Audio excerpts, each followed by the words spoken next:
So Penn State, the longtime bridesmaid but never the bride to the college football playoff, gets their chance in the 12-team format and makes the most of it. And I don't know they're going to be in the same position going into next year. So they have as much returning high-end talent as anybody in college football, maybe more than anybody in college football. Texas would have an argument for that as well. But I think Texas lost more from this past year's team than Penn State did, even though Penn State lost Abdul Carter. But this schedule for Penn State, I got to tell you guys, I think there's serious value on Penn State under 10.5 wins. They just went 11-1. Great season. By all account, by any measure. They lose the Big Ten championship game to Oregon. They lose at home to Ohio State. And those are the only teams that knock them off until they face Notre Dame. They lose by 3 in the college football playoff semifinal. They could make a run to get there again. Heck, they could go 10-2 with this schedule, wind up with a home playoff game. It'd be really easy to do that. But Penn State is going to be utterly uninteresting as a football team from a national standpoint until September 27th. What happens on September 27th, Spencer? I'm so glad you asked. That's when Oregon makes the cross-country trip to Happy Valley. And I got to tell you, if that ends up being a whiteout game, some Oregon uniform combination with the backdrop of a Penn State whiteout, I have long been on record saying I don't love all the realignment stuff because I think it has torn at many of the things that make college football great, the very fabric of the sport in some ways. I won't deny there are benefits, and that is one of them right there. Heck of a matchup, a rematch of the Big Ten championship game from this past season. So the good news for Penn State is that is a scheduling benefit and a half. Not only does Oregon have to go all the way across the country, obviously, you're not playing this as a neutral site game in conference play. I hope we never get to that point.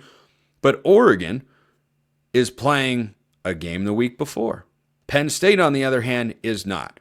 So you've got Oregon with the long trip and Penn State at home off a bye. Boy, that sets up for a signature regular season James Franklin win. But again, their first three games, are really not that interesting. Nevada, FIU, Villanova.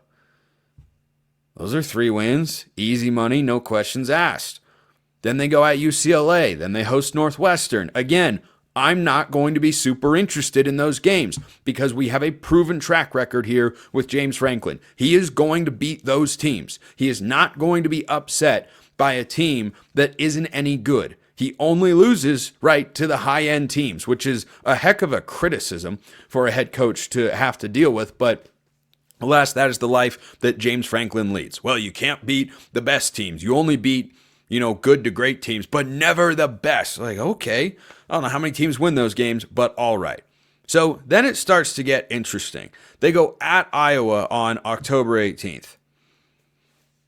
I don't know how good Iowa's going to be. No Caleb Johnson. That's again a game that is more interesting than, say, Northwestern or UCLA to me, but that one will have my attention. I expect Penn State to win, 100%. Then they have a bye before they go to the biggest game on their schedule. Yes, even bigger than the Oregon game, which is at home. At Ohio State, a game that I have argued in the past on this very show, Penn State is capable of winning because of the core of returners they have and how much turnover you are going to have for the Buckeyes. Now, if I were Penn State, this kind of applies to Oregon as well, I would almost rather flip the Ohio State and Oregon games. Because who are you more afraid of? Ohio State or Oregon? Well, that answer should probably be Ohio State, given that they're the reigning national champs. They've beaten Penn State many a times. Ryan Day knows James Franklin very well. There are a lot of reasons there why the answer is Ohio State.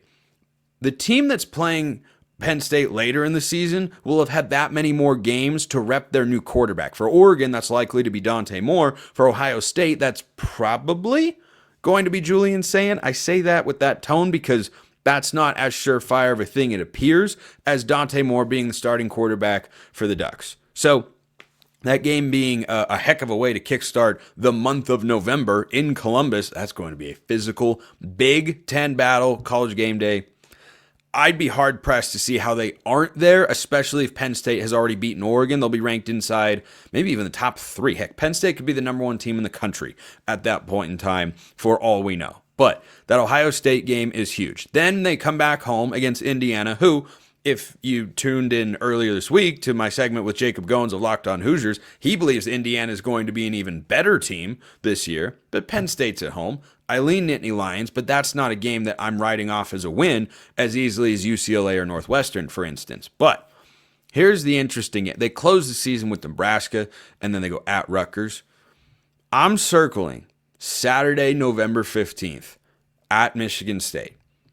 I am so interested in a Michigan State team that went 5-7 in Jonathan Smith's first year after getting completely and utterly decimated by the transfer portal. That roster, with injuries as well as the season went along, had no business being as good as they were. And they weren't very good. But that is a really good coaching staff that has experience punching above their weight in a power conference against a team that's got higher rated recruits, better players, more NFL guys. And going into year two, I expect Michigan State to be able to take a step forward. I don't know how big that step's going to be, but I expect there to be some sort of step. If this game were in Happy Valley, I wouldn't worry about it quite as much from a Penn State standpoint. But at Michigan State and East Lansing, their big win last year was against Iowa. I'm not saying Iowa and Penn State are in the same category of team. They are not. Penn State's significantly better. But East Lansing is a place that it heats up. You get some people there. It gets a little loud. It can get uncomfortable. That's the middle of November. It's going to be harder to throw the football. Now, the good news is Penn State should have a really good offensive line and a couple of really good running backs. But we have seen Drew Aller struggle in big games before, and though he has an NFL caliber arm, it's always harder to play quarterback when the weather's just a little bit more frigid. It's one of the many reasons the Big Ten is known as a more defensively oriented conference, at least from where I'm sitting. So those three games, Oregon, at Ohio State, at Michigan State, I wouldn't be shocked if Penn State loses any of them. I also wouldn't be shocked if they win 2 or maybe even 3 of them. But are they going to go undefeated on the road this year? If you look at Penn State's win total on FanDuel and you're of the gambling ilk, then you look at 10.5 and say, well, I don't believe they can go in and beat Ohio State. That's not what James Franklin does. Okay, so now you're just banking on Penn State losing to either Oregon, at Iowa, or at Michigan State.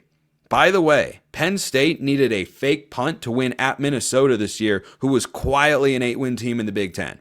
So I've seen a lot crazier things happen. And then you just toss the Indiana wild card in there. If they're actually a better version of themselves next season, all I'm saying, that Penn State schedule does not make it as easy as the roster makes it seem to just rinse and repeat, run it back, and get the same win totals a year ago.